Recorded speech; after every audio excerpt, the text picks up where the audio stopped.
Now, after getting a picture of what is level of abstraction, we will understand what is data model. So, data model defines how the data is organized, stored, and manipulated in the database. Data model will give us an idea as to how the final system, how our DBMS will look like.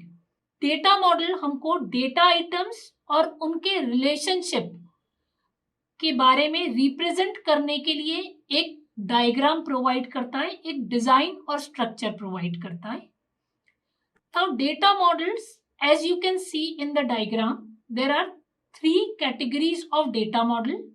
First is physical data model and conceptual data model, and between those two lies the representational data model.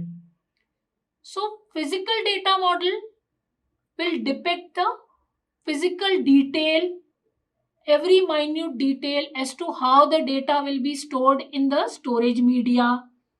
These kind of detail, how the data will be stored in the record, what will be the structure of the record, what will be the data type of each and every attribute belonging to a tuple. These kind of details will come under physical data model. But these kind of detail are generally not meant for an end user to be understandable. Then coming to conceptual data model.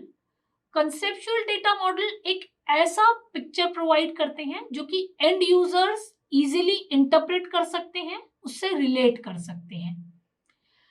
Conceptual representation जो रहता है data का, वो एक logical concept देता है. It depicts object, their properties and their relationship. All these things are depicted in conceptual representation, and the end user can understand the database, their entities, and the relationship between these entities in a better way.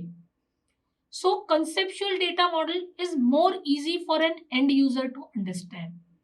Now, between the physical data model and the conceptual data model, here comes a representational data model.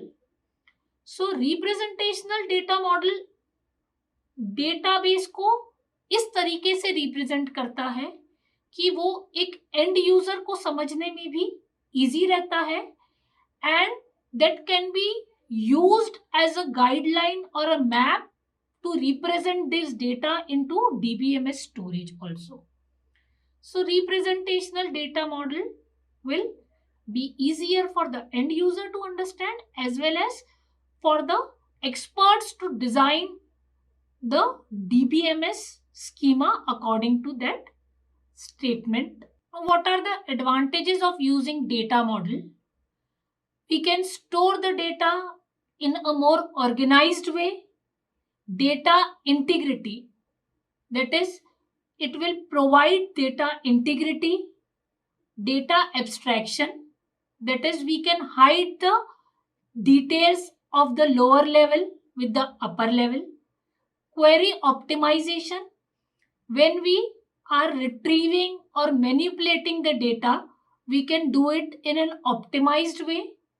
Then data modeling will also provide scalability and flexibility. That is, if in future we want to add a particular table or an object to our database, we can add so. Or if there is an additional feature which has to be introduced, which has to be incorporated, that we can add. This is providing flexibility.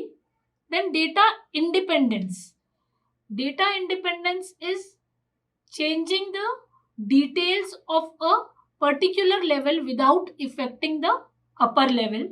So, if I want to store date in a different format, for example, data modeling will allow me to, at any point of instance, change the format of the date throughout my database. Okay, then standardization. This is following some rules and standards throughout our design. Data modeling will allow us to specify various constraints that can be followed to maintain the standards. So these are all the advantages that data models bring in. There are several data models used in DBMS, each of which has its own concepts and structure. Relational data model, entity relationship data model, object oriented data model, semi structured data model, to name a few, as you can see in the diagram. Entity relationship diagram we will study in detail. We have a brief introduction of other like relational, network, object oriented data model, which we will cover one by one further.